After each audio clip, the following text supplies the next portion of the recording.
ये जो कुछ भी हुआ सही नहीं हुआ। बहुत नाजुक घड़ी है, ज़ारा को संभालना होगा।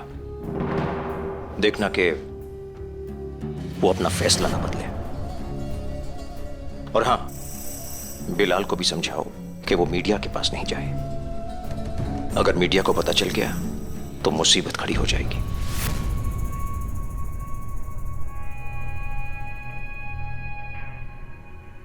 बिलाल मियां, अस्सलाम वालेकुम। सुनो, हम जानते कि ये मुश्किल दौर है, लेकिन तुम्हारे बच्चे इंशाल्लाह बहुत जल्द ठीक हो जाएंगे। तुम्हारी कौसर भी।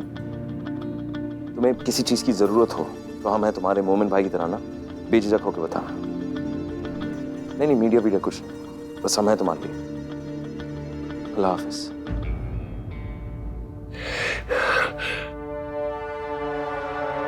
उन तीनों की हालत बहुत खराब है। हमें ज़ारा, तीनों के तीनों आईसीयू में। कभी अल्लाह ही जाने क्या होगा। ज़ारा बिल्कुल ठीक कह रही है। हमें तो कुछ समझ में नहीं आ रहा था कि हम वहाँ करें भी तो क्या करें। ज़ारा तो खुद को कोसने लगी। बहुत मुश्किल से समझा बुझा कर उसे घर लेकर आए हैं। हम गारत हो जाए तो बेहतर होगा। इस सबके जिम्मेदार हम हैं। कभी जब कौसर के पास पहुंचे और हमने उससे कहा कि हम तुम्हारा केस नहीं लड़ेंगे, तो हमने उसकी आंखों में मायूसी देखी, जैसे वो कुछ कर बैठेगी। और वही हुआ।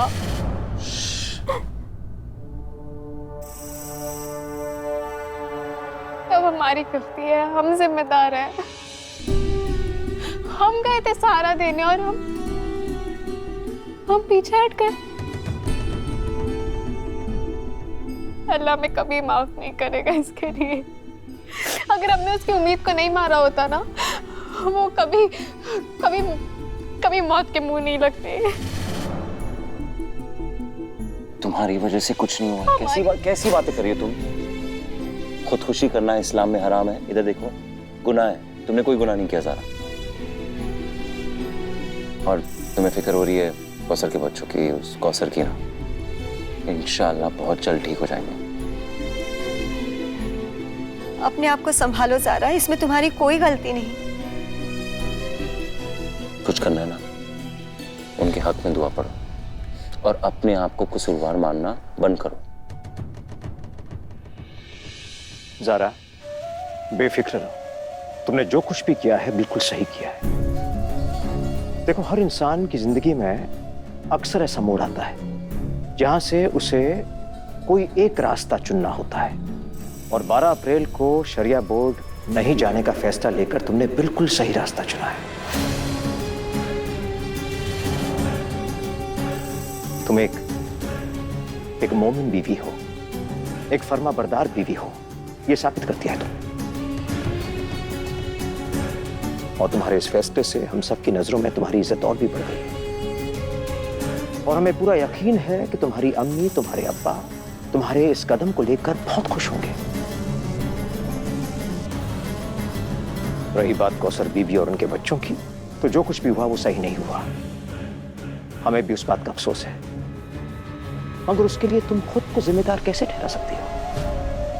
खुदा की जात से नाउम्मीद होकर उसने यह कदम उठाया, इसमें तुम्हारा क्या कसूर है? हाँ ज़ारा, कौसर की हालत के लिए तुम खुद को कोई तकलीफ मत दो। हम सब कौसर और उसके बच्चों के लिए मिलकर दुआ करेंगे। और तुम भी करो बेटा। ज़ारा, कहाँ जा रही हो? नमाज पढ़ने जा रहे हैं। अल्लाह से माफी मांगेंगे और कौसर और उसके बच्चों के लिए दुआ करेंगे। वादा खिलाफी इस्लाम में बहुत बड़ा गुनाह है। हम वादा करके मुकर गए,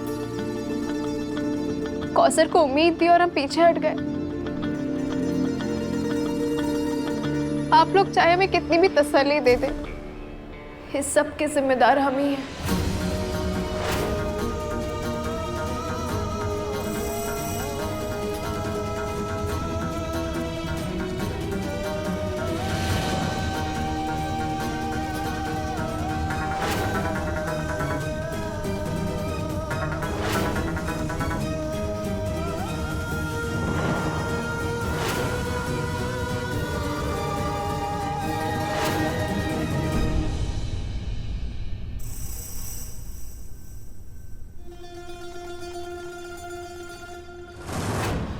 रिजवान मियां, तुम्हारे दिमाग के कारखाने में साजिशों का अकाल क्यों पड़ गया है? एक के बाद एक लगातार प्लान फेल हो रहे हैं। कुछ बड़ा सोचिए मियां, वरना बहुत देर हो जाएगी।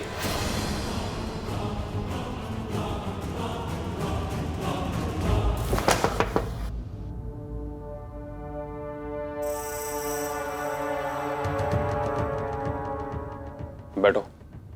दरअसल डॉक्टर साहब, हमारे ना हाथ आजकल बहुत कमजोर हो गए।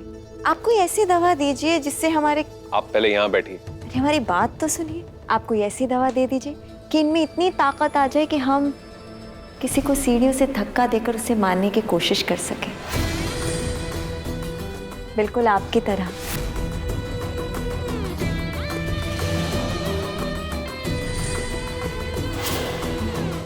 रिजवान मियां, आप एक कबूतर तो उड़ा नहीं सकते, और हमने तो आपके चेहरे की हवाइयां ही उड़ा दी। घबराइए मत, हम यहाँ पर आपका राज खोलने नहीं आए, बल्कि आपसे एक बहुत जरूरी बात करने आए। देखिए भाभी जान, हमें आपसे कोई बात नहीं करनी है। आप चलिए, आप यहाँ से निकल जाइए। अरे हम कह रहे हैं आप यहाँ से निकल जाइए। हम आपको बेहोशी का एक ऐसा इंजेक्शन लगाएंगे ना कि यहीं पर लेट जाएंगे आप। आपके घर पर बोल देंगे कि आपकी जो भी पागल बहू है ना, उसको दौरे पड़े। ये अपना तमाशा लेकर कहीं और जाइए आप। रिजवान मियां, आप ना बहुत गुस्सा करते हैं। लीजिए पानी पीजिए, लीजिए, इससे आपका गुस्सा ठंडा होगा। लगता है आपके दिमाग का जो जंग है वो अभी तक खत्म नहीं हुआ, इसलिए बच्चों की तरह धमकी देना बंद करो और बड़ों की तरह बात करो। हम अच्छे से जानते हैं कि अब तक तुम्हारे सारे प्लान्स फेल हो गए हैं, मगर हमारे पास जो बात है वो तुम्हारे बहुत काम आ सकती है। मगर उसके लिए तुम्हें हमसे हाथ मिलाना होगा। इसके अलावा तुम्हारे पास कोई रास्ता नहीं। हमारी मदद कबूल करो और हमसे हाथ मिलाओ। भाभी जान, आपकी जो ये मदद है, आपका कोई बिछाया हुआ जाल भी तो हो सकता है। देखिए, हमें तो सिर्फ शहर काजी बनना है, हम तो उसी की फिराक में हैं। भला आप हमारी मदद क्यों करेंगे? क्योंकि हम अपनी बहन का बदला लेना चाहते हैं। सारा कबीर ने हमारी बहन रुखसार की जिंदगी बर्बाद की थी, और अब वक्त आ गया है कि हम उन दोनों की जिंदगी बर्बाद कर दें। इसलिए तुम्हारा साथ देना चाहते हैं रिजवान। तुम्हारा और हमारा मकसद एक ही है। अगर तुम हमारा साथ दोगे तो तुम्हें हमसे ताकत मिलेगी और हमें तुमसे थोड़ा बहुत सहारा।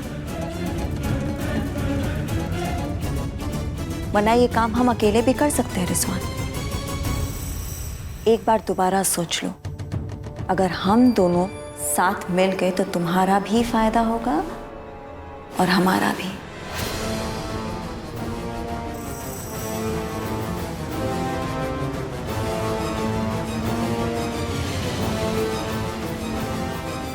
तो इस मुस्कुराहट को हाँ समझे।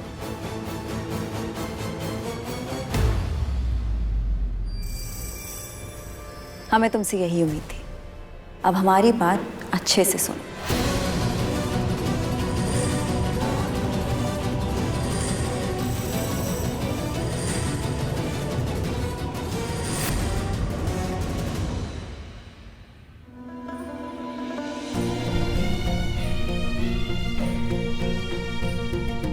ए अल्लाह, तेरे प्यारे हबीब के सदके में कौसर और उसके बच्चों को शिफा अता फरमा। आमीन। इमरान मियां, अस्सलाम वालेकुम। हाँ, हमें तुम्हारी मदद की जरूरत है। हम चाहते कि तुम फौरन इसी वक्त बिलाल के पास जाओ। पता नहीं उसके जहन में क्या क्या चल रहा है। तुम उसके साथ थोड़ी देर रुको और उससे तसल्ली दो। अल्लाह हाफिज।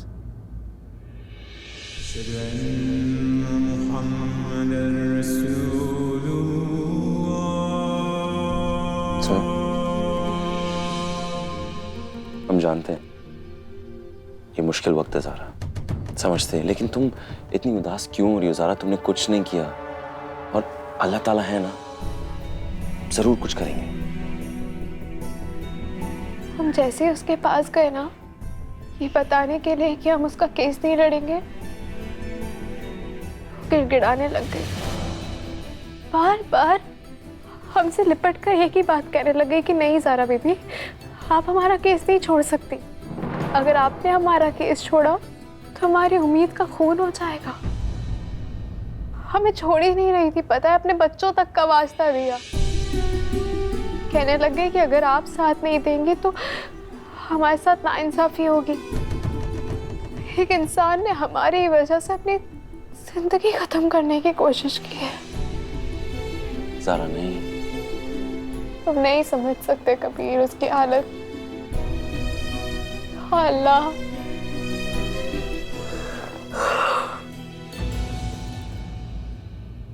ज़ारा अहमद, सारा अहमद, सारा अहमद, कबीर अहमद, कबीर अहमद, कबीर अहमद, ज़ारा अहमद, ज़ारा